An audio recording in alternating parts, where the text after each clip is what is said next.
What drone did you have? Sorry about my clearing my throat all the time. I've got like a cold coming or something. Stupid weather got me jacked up. Half pint in the house. Rob Marley in the house. I'm sorry, Robob Marley. How you doing, Marley? Good to see you here. Well, I think I just lost everybody. Oh, you had a drone but lost it in a tree. So we have one lost in a river, and we have one lost in a tree. You guys are horrible pilots. That's my takeaway.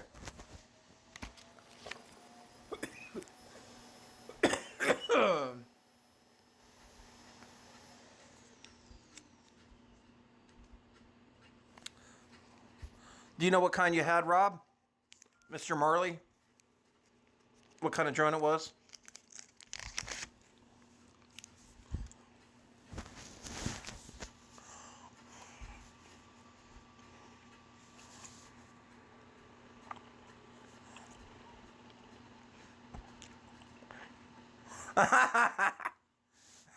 Okay. Well then, that might explain why it landed in a tree. The wind just took it, and that was the end. That was all she wrote. Gotcha. Well, that really sucks.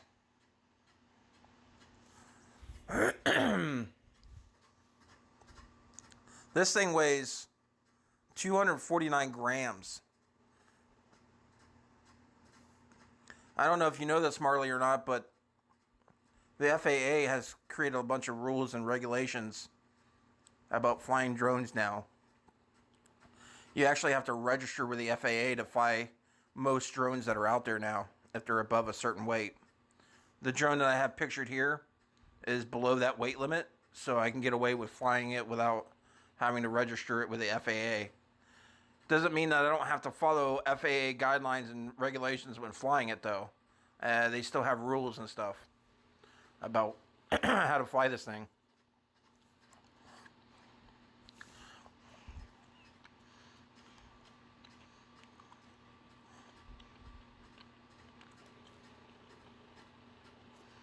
Well, I don't think there's anybody left in my stream.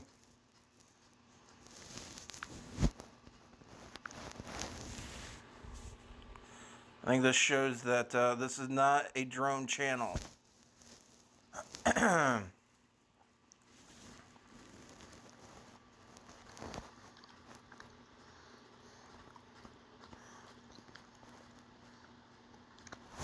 I giving a minute or so?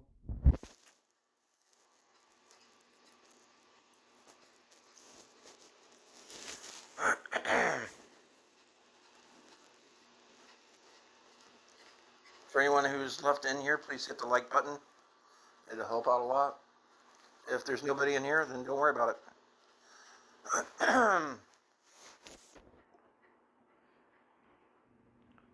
So, I think I will get on with my discussion here. I have a. Oh, thanks, buddy. So, the reason why I wanted to get on here and talk about drones and not so much war robots is I have a mentor, luckily. His name is Drone Worship on YouTube. And he's really knowledgeable. 99.9% of the time, I agree everything that comes out of his mouth. But I had kind of a disagreement with him. Not really a disagreement, just a difference in philosophy. See, this drone down here, if I had to equate it to anything, I would have to equate it to an Apple phone. This drone here is made by a company called DJI. And they're the leading drone manufacturer in the world, in my opinion, right now. And they're kind of elitist, kind of like how Apple is. And DJI certainly has its own share of fanboys, just like the Apple product and its walled-off ecosystem. So, My friend Drone Worship just recently got one of these awesome little flyers to do a review on. And the first thing out of the box you realize is that the drone won't fly because it's not compatible with his cell phone. And I think he has an LG cell phone. I don't know how old it is. But his review is kind of negative because here he's bought this very expensive drone and he can't fly it because his phone isn't supported. So I can certainly understand the point of view from that perspective. You know, he went on to say, what if you're a child and you got this for Christmas and you got it all charged up and then you go to fly it and you realize you can't because your phone doesn't work with a product. DJI just ruined Christmas. And it's hard to see past that point. I mean, it's true. If I was a kid and I got this product and I couldn't fly it because my phone was too old, that it wasn't supported, then that would suck. But this is certainly something that Apple would do. So I see a lot of similarities between DJI and Apple. Now, with that being said, I understand why it doesn't work. The phone is old. The phone is not 64-bit compatible. And a lot of people that are in this hobby feel like more people should do their research before getting in the hobby to begin with. A lot of the hobbyists don't think of these as toys. They think as a purchase that's not to be taken lightly. And I think it's the ultimate purchaser's responsibility to determine if the product's going to work with what they have, or at least have a good expectation of what you're getting into when you purchase this particular drone for as much money as it costs. I believe it's around $399. So I really feel like you should know if this thing supports your phone or not before you buy it. That's part of your due diligence on making a large purchase.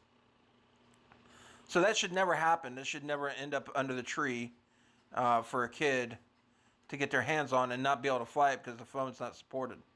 That should have been stopped at the parent level. And I understand that that doesn't happen, and I also understand that people make purchases without being the most informed. And that's really where the problem exists. Not so much that DJI doesn't have a compatible product, it's that the end users are not doing their due diligence and seeing if it's compatible. So, I mean, you could put up a YouTube video page and call them out and say, you know, DJI hates poor people because they don't support, you know, lower end phones or phones that have been out for a while. They only, you know, support higher end phones that just came out. To me, this isn't really about that, even though that title would be funny.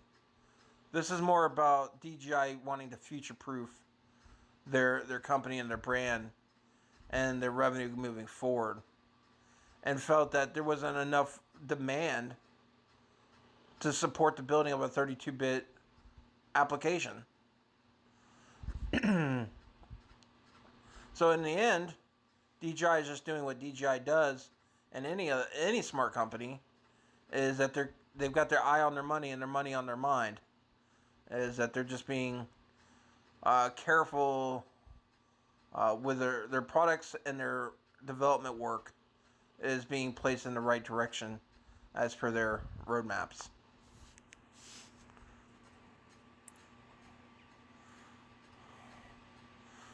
So I don't look at it not supporting the phone as a bad thing. I look at it as do your research before you buy a Mavic Mini and know whether your phone is supported or not. Don't go into this blind and just hoping everything's going to work out. That usually gets you in trouble.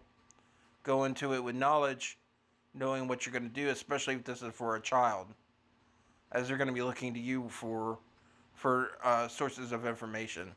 So you need to know your junk, you know.